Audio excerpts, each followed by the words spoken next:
Today I'm going to show you how to get your snare drum from this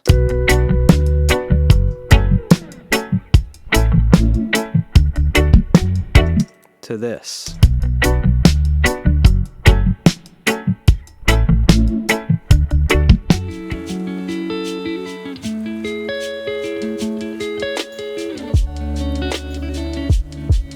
What's up guys, Kurt from Third Island Productions here. Hope you all are doing awesome. Happy New Year. This is the first video of the new year. Today's gonna be a nice simple video. I'm just gonna show you guys some plugins I use and different techniques to get my snare drums to sound super fat, super punchy. I know that all snares are not created equal, so there's gonna be different EQ, different methods and stuff for a different type of snare drum. But this is the snare that I'm working with, and I think that you can apply all these different methods and techniques and plugins to your own snare sound. So let's jump into it. Let's listen again how the snare drum sounds soloed.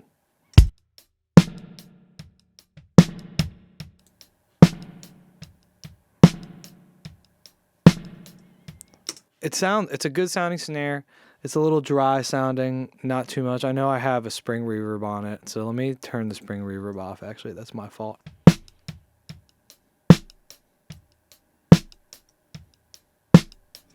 Yeah. Sounds a little dead, sounds a little dry. So we're going to be using just some EQ, some compression, and some saturation. Okay, so the first thing we're going to do, we're going to add a Lindell 80 channel strip preamp by Plugin Alliance, and let's listen to the snare drum again. Okay, give it a little bit of volume.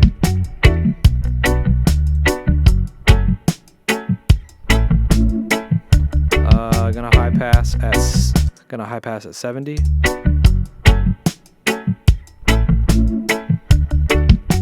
Need some low boost. Let's see how that sounds.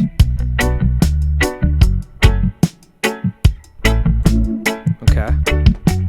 Now let's do 4.8. These are just parameters that I use on a regular basis for the snare. I've mixed this snare drum multiple times, so it's gonna look like it's very seamless.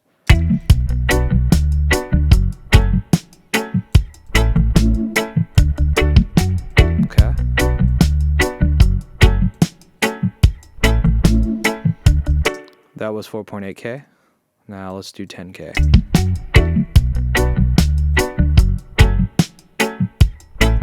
There's that clarity, a little bit of clarity on it. It's not super harsh. It just brings out the clarity and the air in the snare drum. Okay, so now I'm gonna mess with the compression a little bit. We're gonna turn on the nuke actually, and we're gonna mess with the dry and wet mix knob for the compressor.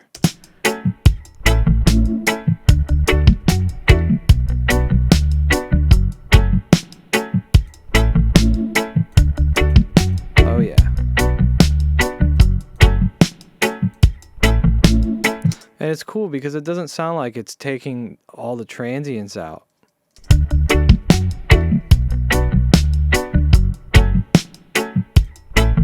Dial back that 10K a little bit because that compression's really making the highs pop out a little bit more. Okay, that's no 10K.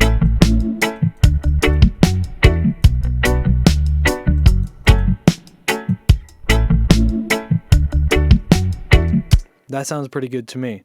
So, by the way, I already had this snare gated, just so you guys know. Here, check it out how it sounds soloed.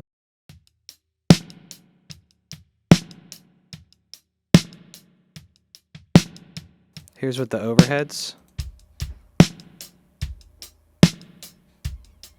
And then here's with the room. Yeah, never mind. There's barely no signal coming in on the room, my bad. I'm going to show you guys the next plugin I use. Super simple. It is another Plugin Alliance plugin. It's my favorite saturation plugin. It's the black box analog design. So usually what I do is I'll either use flat or the high saturation frequency selector. So I'll show you what I do. Okay, let's turn saturation on. That's flat. Here's high.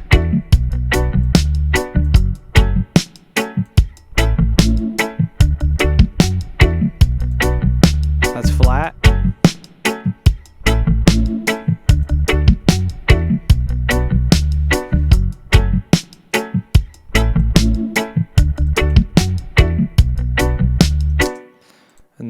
add some air, see how that sounds. I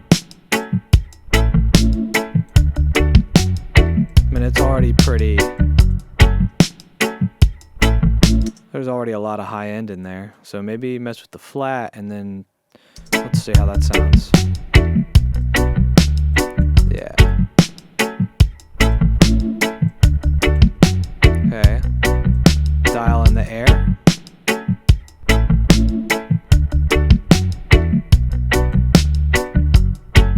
Here's without.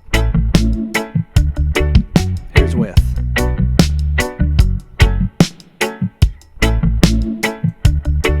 Without. With. I'm going to mess with the output volume so we can level match.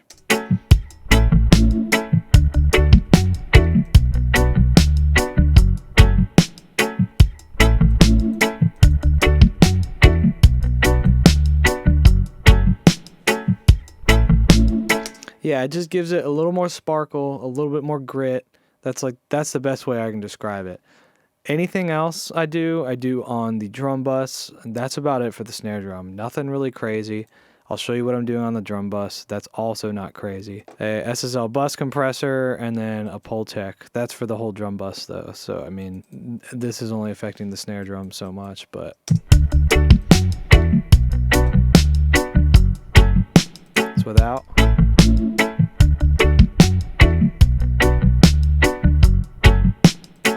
That's in. And then boosting about 5 at 30 hertz and then attenuating 7 for the drum bus. And then the other thing I didn't mention is my spring reverb. I've had it on this whole time. I should have done this without the spring reverb on, but whatever. It's not really that big a deal. So that's without. That obviously sounds dry now.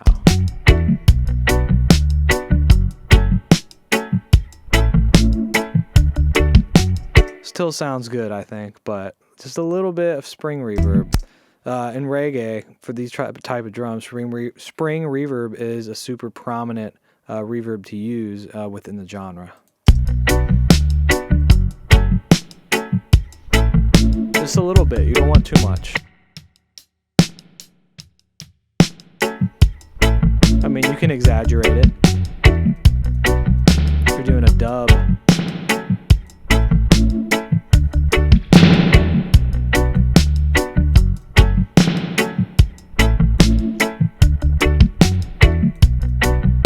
Yeah, I just leave it to where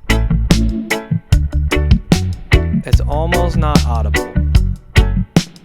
It's audible, but it almost isn't. But yeah, that's about it for the snare drum, you guys. Thanks so much for tuning in and checking it out. Once again, this can be applied to any snare. You might have to approach it a different way, but I think using those tools and those methods, you'll end up getting a good snare sound. So I hope you guys enjoyed the video. We'll see you on the next one. You guys have an awesome one. And once again, Happy New Year. Much love, you guys.